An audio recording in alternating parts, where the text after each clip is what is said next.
पहली रसोई में जला हुआ खाना खिलाने वाली बहू। बाय माँ, मैं अपनी फ्रेंड्स के साथ शॉपिंग पर जा रही हूँ। तुम 2 दिन पहले ही तो अपने दोस्तों के साथ शॉपिंग पर गई थी।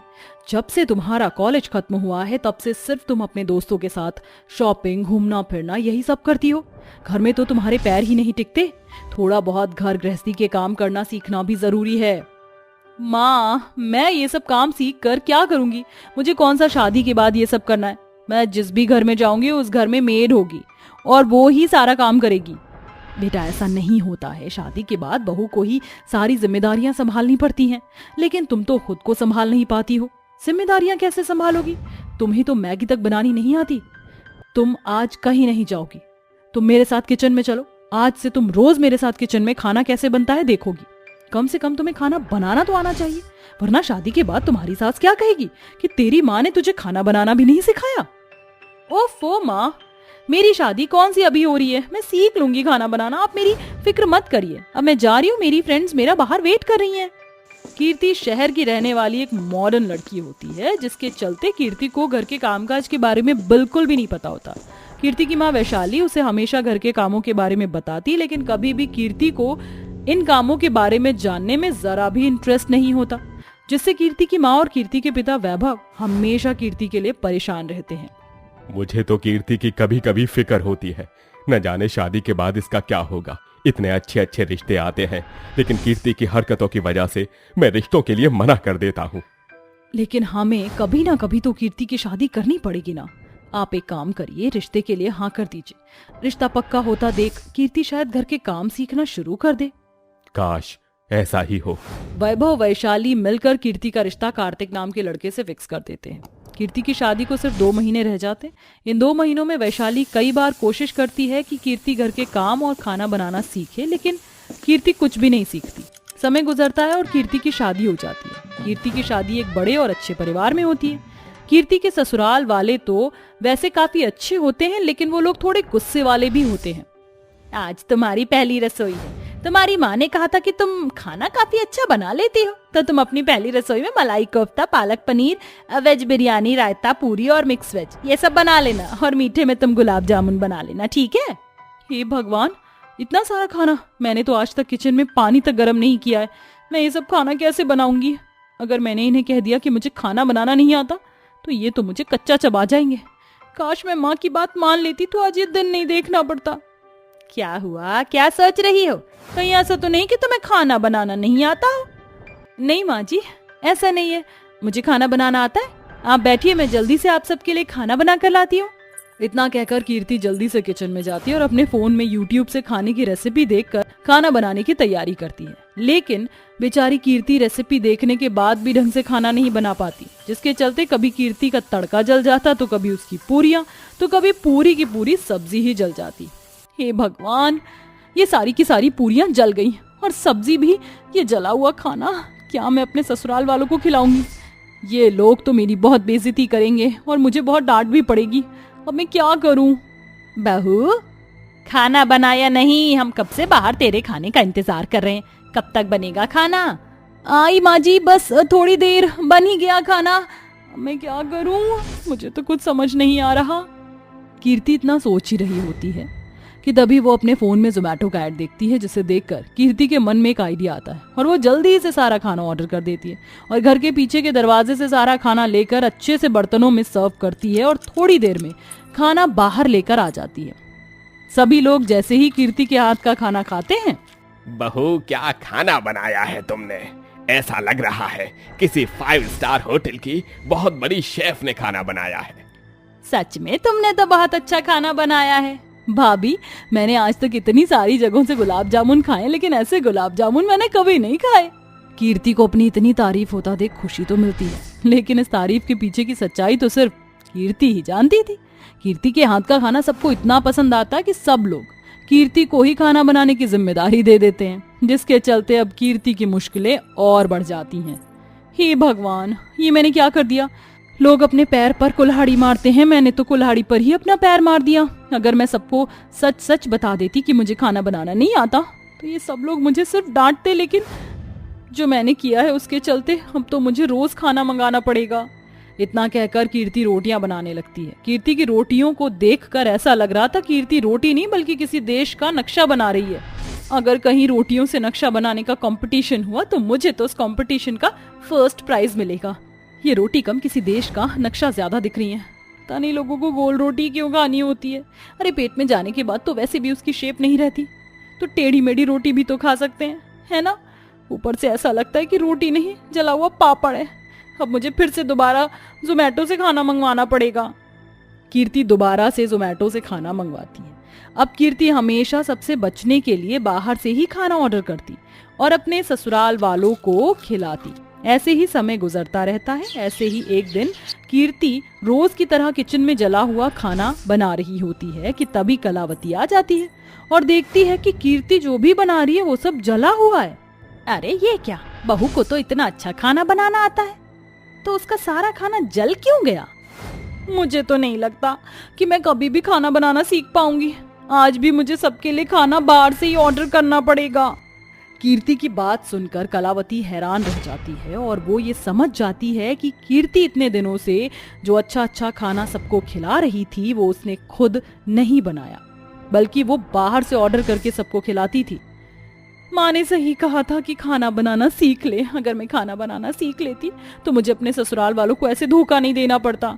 कीर्ति जल्दी से खाना ऑर्डर करती है और कलावती वहां से चली जाती है। थोड़ी देर में सब लोग खाना खाते हैं और दोबारा कीर्ति के हाथ के खाने की तारीफ करते हैं कि तभी कलावती बोलती है, बहू जब तूने छोले बनाए एक बार मुझे इसकी रेसिपी बताइयो, मैं भी एक बार ये रेसिपी ट्राई करूंगी।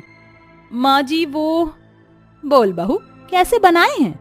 कलावती की बात सुनकर कीर्ति हैरान रह जाती है कि तभी कलावती बोलती है, मैं जानती हूँ आज तक जो भी तूने हमें खिलाया वो तूने नहीं बनाया, वो सब तो तू बाहर से ऑर्डर करती थी। अगर तू मुझे ये बोल देती कि तुझे खाना बनाना नहीं आता तो मैं तुझे सिखा देती।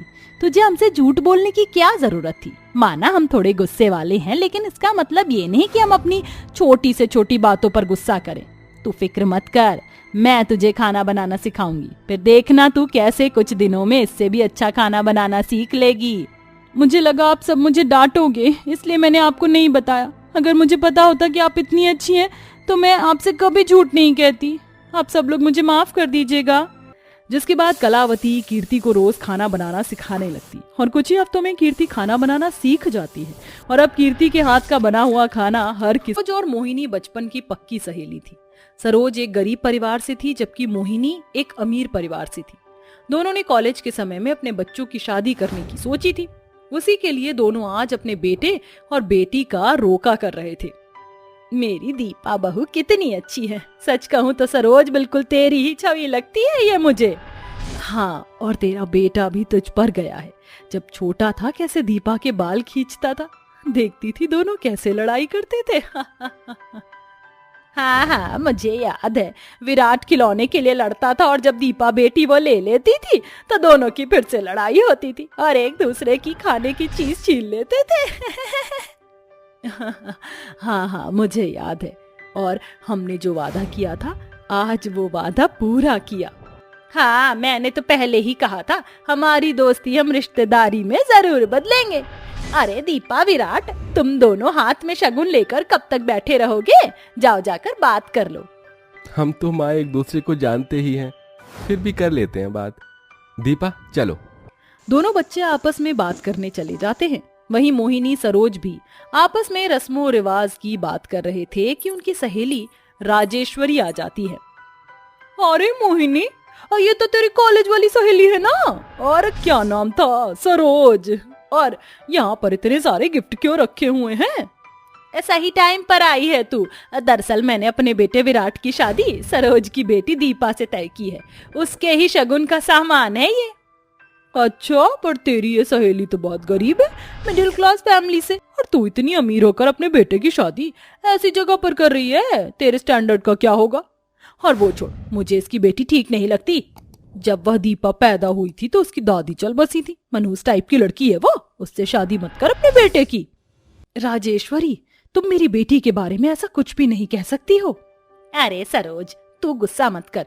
राजेश्वरी, ये तू क्या बोल रही है? मैं ये सब नहीं मानती हूँ, समझी तू?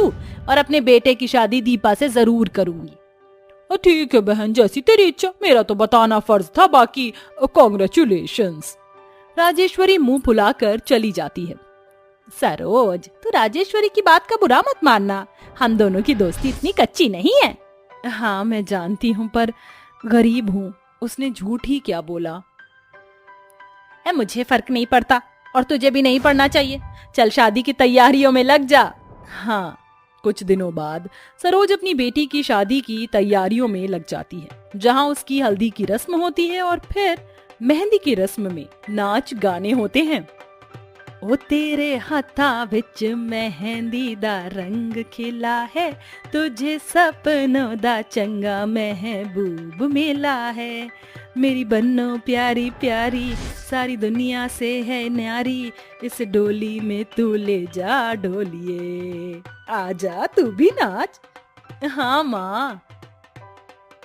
इश्क सलामे इश्क, इश्क इश्क सलामे इश्क। मेरी बन्नो, ख्याल रखना अब अपने सासरे का। जी माँ।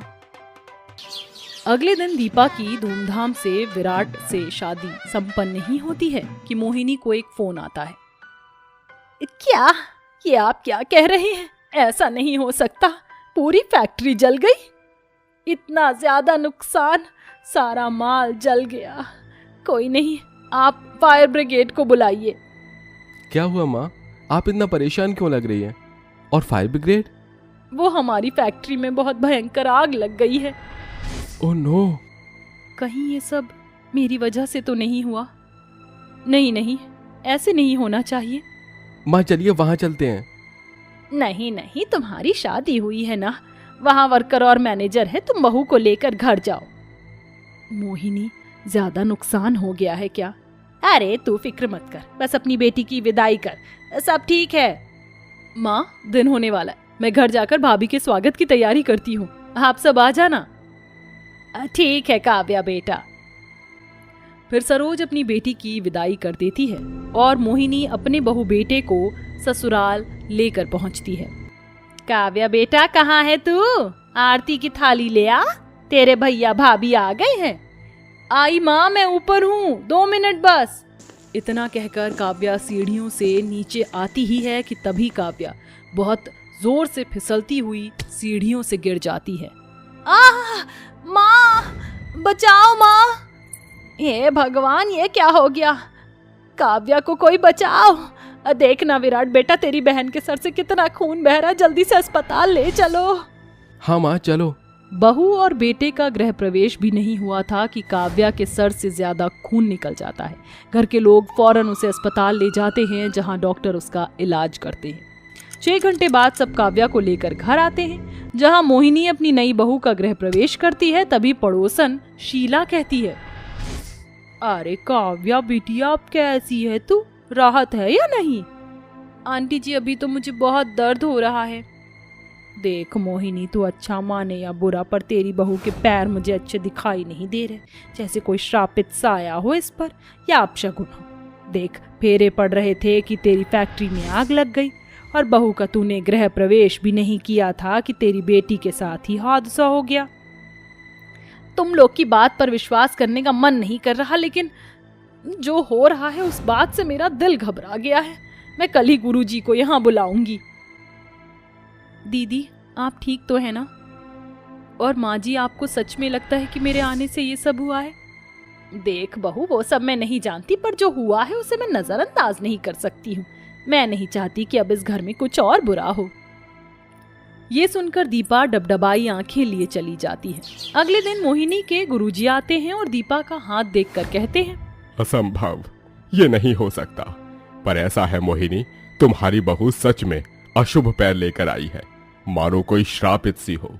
अगर जल्दी कोई उपाय नहीं किया तो घर में और भी कुछ हो सकता है। नहीं माँ जी, ऐसा नहीं है।